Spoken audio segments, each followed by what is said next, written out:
बिस्मिल्लाहिर्रहमानिर्रहीम। अस्सलाम वालेकुम नाज़रीन, मैं अहमद फ़वाद हूँ और आप मेरा यूट्यूब चैनल देख रहे हैं।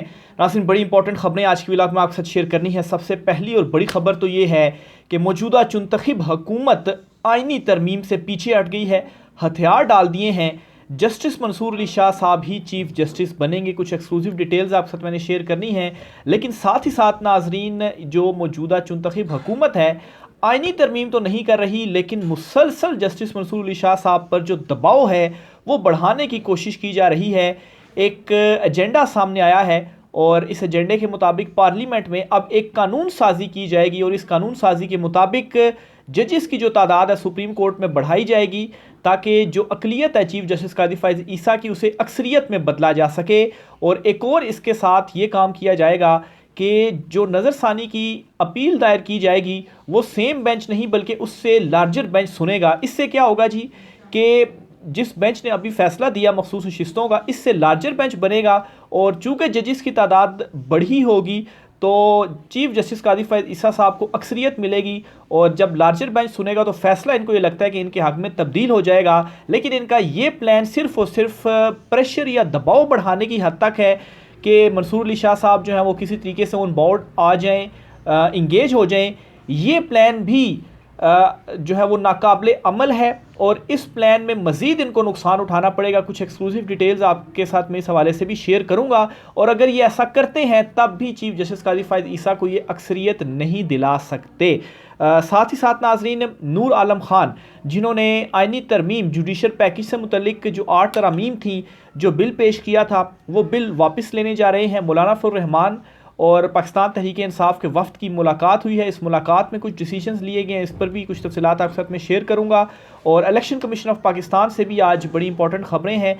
आज जो उज़ैर भंडारी साहब हैं, इमरान खान साहब ने जो अपनी कानूनी टीम तब्दील की है, आज उन्होंने इलेक्शन कमीशन को लाजवाब कर दिया है, क्योंकि इलेक्शन कमीशन PTI के इंट्रा पार्टी इंतखाबात एक्सेप्ट नहीं कर रहा था। इस पर भी डिटेल्स आपके साथ मैंने शेयर करनी है। सबसे पहले तो नाज़रीन मैं आता हूँ जी कि कानून साजी जो पार्लियामेंट में अब की जाएगी। पहले तो ये प्लान था जी कि आइनी तरमीम की जाए, नंबर गेम किसी तरीके से पूरी हो जाए। शोर काफ़ी ज़्यादा डाला गया, दबाव बढ़ाया गया, कंपेन की गई, जस्टिस मंसूर अली शाह साहब तक पैगामात पहुँचाए गए, इंगेज करने की कोशिश की गई, ऑन बोर्ड लेने की कोशिश की गई, लेकिन तमाम तर चीज़ों में नाकामी हुई क्योंकि जस्टिस मंसूर अली शाह साहब डटे हुए हैं अपने असूल के ऊपर, आइन के ऊपर और कानून के ऊपर।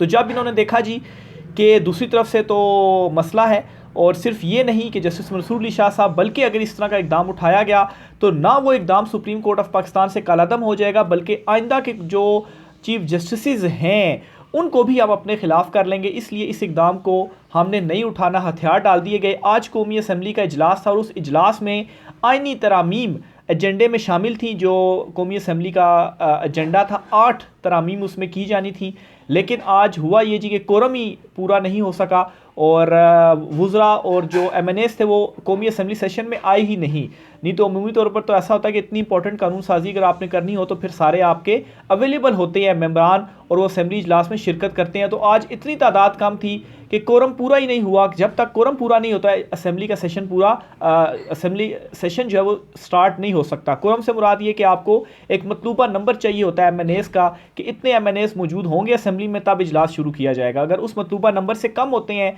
तो फिर उसके बाद जो इजलास है वो शुरू नहीं किया जा सकता। तो एक तो ये हुआ है जी कि हुकूमत खुद ही बैक ऑफ कर गई है इस बिल से, लेकिन अब क्या किया जा रहा है कि दूसरी तरफ से मज़ीद दबाव बढ़ाने की कोशिश की जा रही है जस्टिस मंसूर अली शाह साहब पर कि हम ठीक है आइनी तरमीम तो नहीं ला सकते, लेकिन हम जो कानून साजी है वो कर सकते हैं और वो सादा अक्सरियत से हम कर सकते हैं।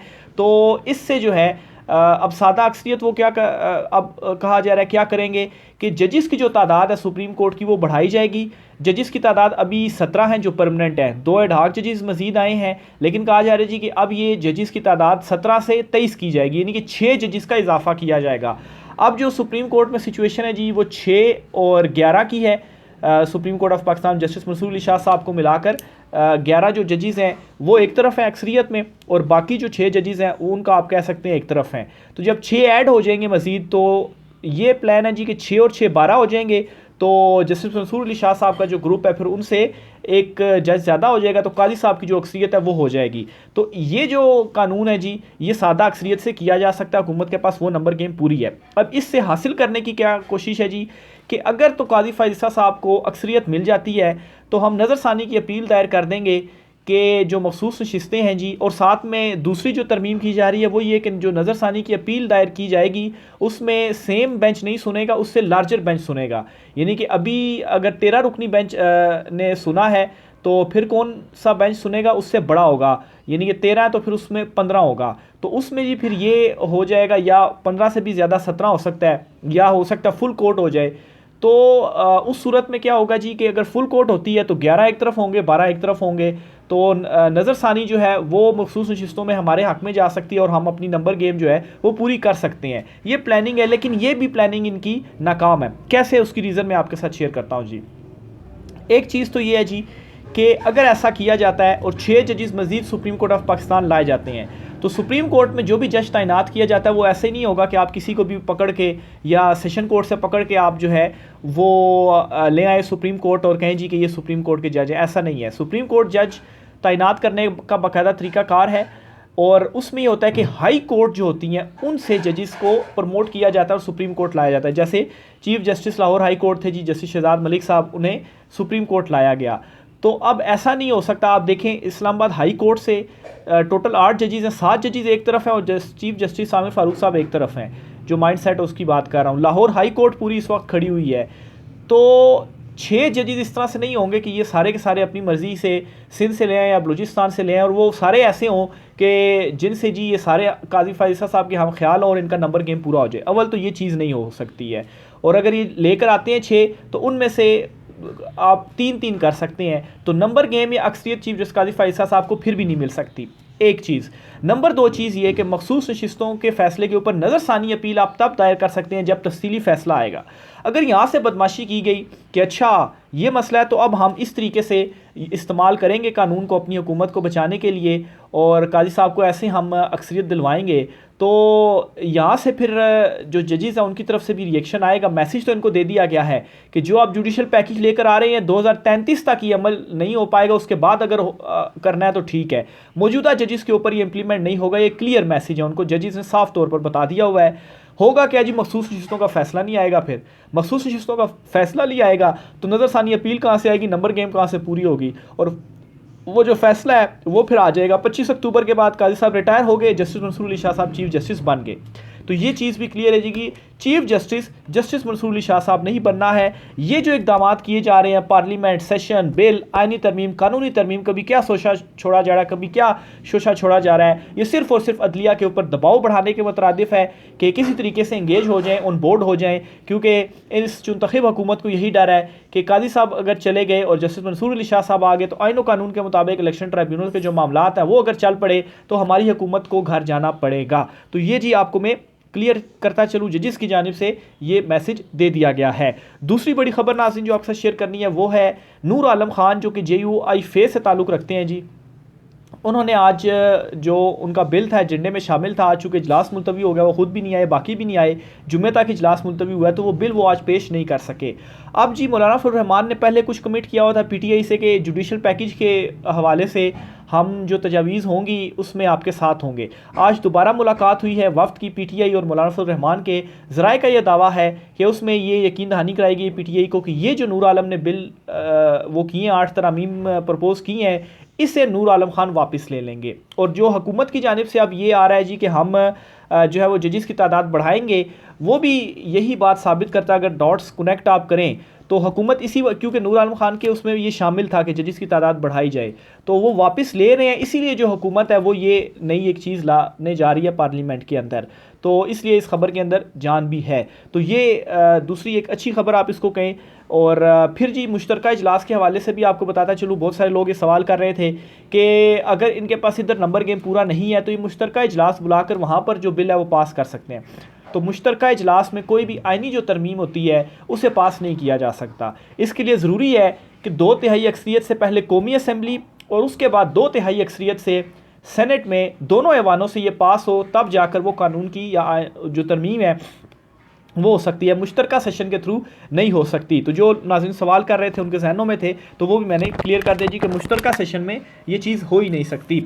अच्छा जी, इलेक्शन कमीशन ऑफ पाकिस्तान जो है, आज बड़ी इंपॉर्टेंट केस की समाअत हुई है और ये केस था जी पाकिस्तान तहरीक इंसाफ इंट्रा पार्टी इंतखाबात से मुतल्लिक।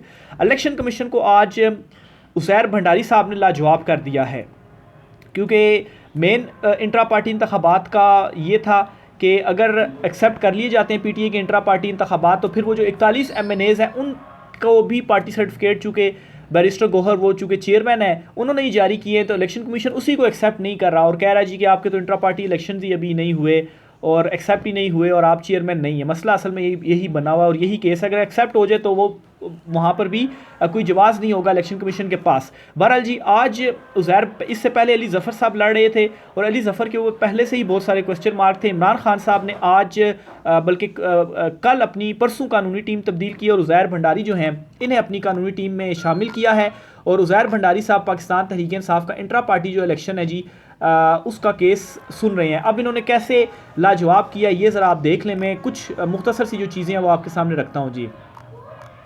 उज़ैर भंडारी साहब कहते हैं कि सुप्रीम कोर्ट के तफसीली फैसले का इंतजार कर लिया जाए तो इस बात की वजाहत हो जाएगी। इलेक्शन कमीशन ने मखसूस नशिस्तों से मुतल्लिक सुप्रीम कोर्ट से वजाहत मांगी है। इस दरखास्त में इलेक्शन कमीशन ने कहा कि पीटीआई का कोई इंतजामी ढांचा नहीं है। हम इलेक्शन कमीशन की इस बात को तस्लीम नहीं करते, क्योंकि इलेक्शन कमीशन ने यही कहा ना जी कि हम कैसे उनको एक्सेप्ट कर लें कि ये बैरिस्टर गोहर चेयरमैन है और इन्होंने जो है वो जारी किए हैं 41 लोगों को। अच्छा, बैरिस्टर गोहर साहब ने क्या कहा कि आपने जिन 39 अरकान को पीटीआई का तस्लीम किया, इनके सर्टिफिकेट भी मैंने जारी किए।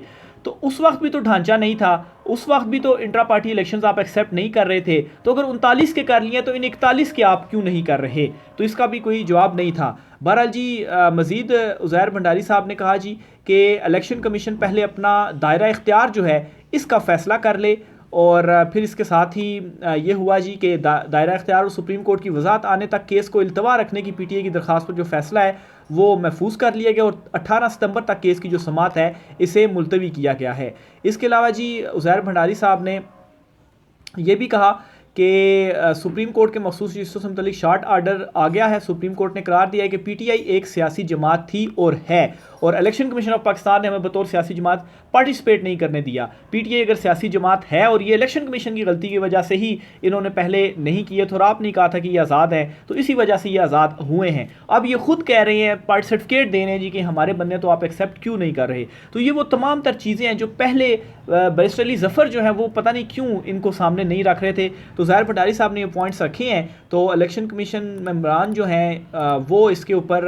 मैं कहूँगा कि लाजवाब थे और बड़े इंपॉर्टेंट और जानदार किस्म के जो दलाइल हैं वो आज दिए गए हैं। बहरहाल देखें अब इसका फैसला क्या करता है। आखिर में जी इलेक्शन कमीशन ऑफ पाकिस्तान ने NA 79 गुजरावाला में दोबारा गिनती का हुक्म दे दिया है। देखें ना, जो हल्के पीटीआई जीती हुई है उसमें इलेक्शन कमीशन दोबारा गिनती के अहकाम जारी कर रहा है। इसमें जी पाकिस्तान तहरीक इंसाफ के जो ये नशिस्त थी और मुस्लिम लीग नून के जुल्फ़िकार अली ने दोबारा जो है गिनती की दरख्वास्त की थी इसमें, और पीटीआई की हिमायत याफ्ता एहसान विर्क जो है वो कामयाब हुए थे। हिमायत याफ्ता इसी वजह से कहा जा रहा है क्योंकि पीटीआई खुद बराह रास्त तो इलेक्शन नहीं लड़ी थी, तो बहरहाल उन्होंने अपने जो आज़ाद थे उनकी जो सपोर्ट थी वो की थी। इलेक्शन कमीशन ने रिटर्निंग ऑफिसर को हिदायत दी है कि वो 2 रोज़ में दोबारा गिनती करके फॉर्म 49 जारी करे। दोबारा गिनती के बाद कामयाब उम्मीदवार का नोटिफिकेशन जारी किया जाएगा। सुप्रीम कोर्ट फैसले में दोबारा गिनती का इख्तियार इलेक्शन कमीशन को दे चुकी है। दोबारा गिनती में रिटर्निंग ऑफिसर मुस्तरदशुदा वोटों का भी जायज़ा ले। रिटर्निंग ऑफिसर गिनती करा कर 2 रोज़ में रिपोर्ट जमा कराए। तो बहरहाल जी, जिस तरीके से इलेक्शन कमीशन का ओवरऑल किरदार रहा है, फिर काजी साहब के भी कुछ फैसले रहे हैं, तो लगता यही है कि ये जो डिसीजन है ये दोबारा गिनती जब होगी तो पीटीआई को हरवा दिया जाएगा और जीत जो है वो नून लीग को दे दी जाएगी। बहरहाल ये मामला इस तरीके से अब नहीं चलेंगे आगे, जब अदालतों में भी मामला जाएंगे तो और इसी वजह से तो वेट किया जा रहा है ना कि चीफ जस्टिस काजी फैज़ ईसा जो हैं, जो कि एक किस्म की बज़ाहिर सहूलतकारी फ़राहम कर रहे हैं और कवर फ़राहम कर रहे हैं जी कि जो कुछ मर्ज़ी करते रहें आप, मैं ऊपर आपको कवर फ़राहम कर दूंगा। तो इसी वजह से उनके जाने का भी इंतज़ार किया जा रहा है कि जस्टिस मंसूर अली शाह साहब आ जाएँ तो फिर आइनो कानून के मुताबिक चीज़ें चलेंगी, तो फिर इनका बचना नामुमकिन है। और ये इसी वजह से ज़ोर लगा रहे हैं कि काजी साहब जो हैं वो ना जाएँ। मौलाना फजल रहमान ने कल 28 तारीख को होने वाली ताजरों की हड़ताल की हिमायत कर दी है और मुल्क भर में ये हड़ताल हो रही है। इससे पहले यूटिलिटी स्टोर्स के जो मुलाजमीन हैं उनकी जानिब से भी हड़ताल की गई और मौलाना फजल रहमान साहब ने खैर ऐलान तो कर दिया है। मौलाना फजल रहमान साहब का अभी भी एतबार तो नहीं आता, मशकूक ही है किरदार। आप देखें ना कि पीटीआई से पहले आप कमिटमेंट करते हैं, फिर उसके बाद नूर आलम खान जो है वो बिल ले आते हैं और पार्टी फिर कहती है जी कि वो वापस ले लेंगे। क्या आपसे पूछ कर उन्होंने बिल पेश नहीं किया था? एजेंडे में क्यों शामिल था? तो बहरहाल आज मुलाकात हुई है, मौलाना साहब की जानिब से ये बातें कही गई हैं। देखें इस पर मजीद क्या अपडेट होती है, राय का इज़हार कीजिएगा। आज की व्लॉग से इतना ही, इजाज़त दीजिए, अल्लाह हाफिज़।